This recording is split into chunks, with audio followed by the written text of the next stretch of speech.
আমাদের অ্যাসাইনমেন্ট 4 শুরু হবে। অ্যাসাইনমেন্ট 4 হচ্ছে আমাদের স্যালারি শিট আছে। এটা হলো আমাদের অ্যাসাইনমেন্ট 4। অ্যাসাইনমেন্ট 4 এর ডাটাগুলো আমরা প্রথমেই টাইপ করে নিই।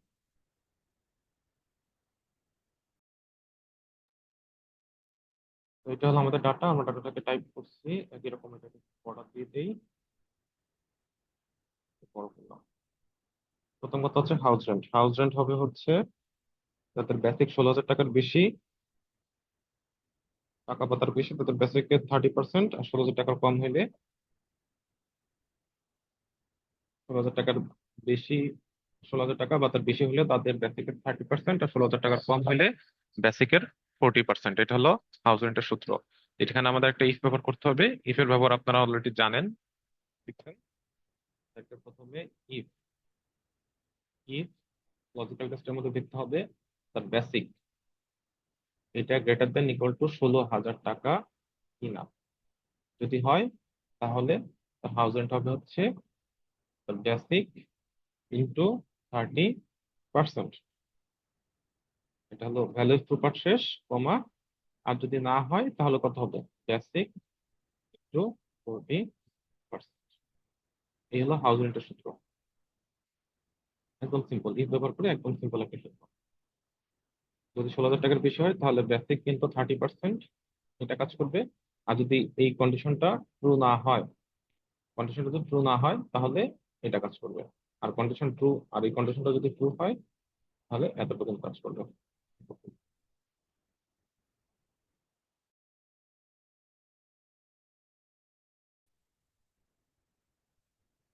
সেটা হলো আমাদের হাউস রেন্টের সূত্র। এটা দিয়ে এটাকে আমরা ড্র্যাগ করলাম। এরপরে মেডিকেল আগের মতোই 1500 টাকা। আচ্ছা, এরপর হলো টিএ। টিএ বলা আছে 500 টাকা। এরপর প্রভিডেন্ট ফান্ড। প্রভিডেন্ট ফান্ড আগের মতোই, বেসিক ইন্টু 10%। আগের সূত্র, এন্টার। বেনিভোলেন্ট ফান্ডটা হচ্ছে বেসিকের 1%, কিন্তু বেনিভোলেন্ট ফান্ডটা হচ্ছে বেসিকের 1%, কিন্তু 200 টাকার বেশি নয়। এটাও আমাদের ইফ দিয়ে করতে হবে। তাহলে আমরা দেখবো ইফ বেসিক এর 1%, বেসিক ইন্টু 1%, এইটা 200 টাকার বেশি কিনা, গ্রেটার দেন 200 কিনা। যদি গ্রেটার দেন 200 হয় তাহলে আমরা 200 টাকা দিব। আর যদি না হয় তাহলে বেসিকের 1% যা আসবে তাই। বেসিক ইন্টু 1% যা আসবে তাই। এটাই হলো আমাদের বেনিভোলেন্ট ফান্ডের সূত্র।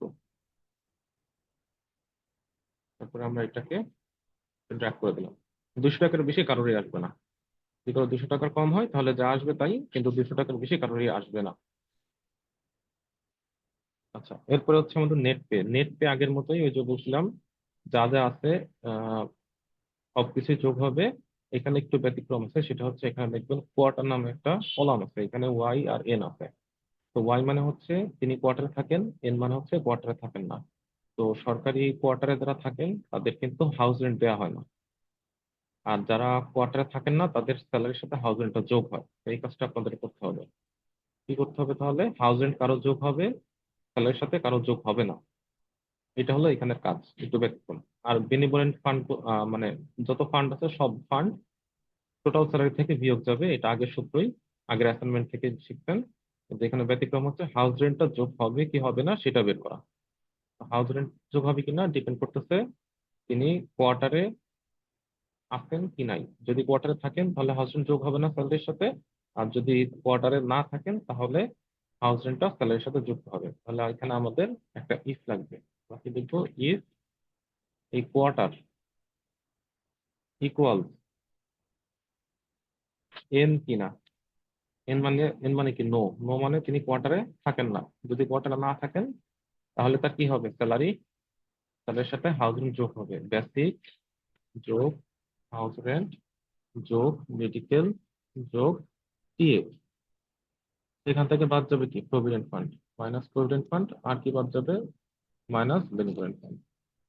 কমা দিয়ে এখন যদি তিনি এই কন্ডিশন যদি ফলস হয়, ফলস হওয়া মানে তিনি হচ্ছে থাকেন, যদি থাকেন তাহলে কি হবে, তিনি বেসিক পাবেন। বেসিকের সাথে হাউস রেন্টটা যোগ হবে না, হাউস রেন্ট যোগ না হয় যোগ হবে মেডিকেল, যোগ হবে পিএফ, মাইনাস হবে পিএফ, মাইনাস হবে পি।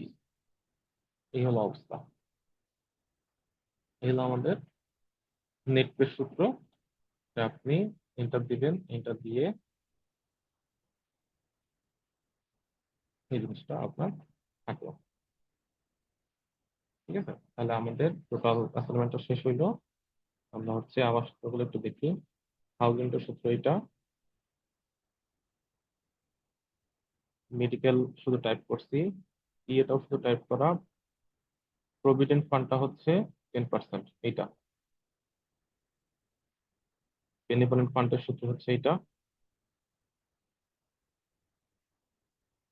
নেট পে সূত্রটা এটা। ঠিক আছে, থ্যাংক ইউ।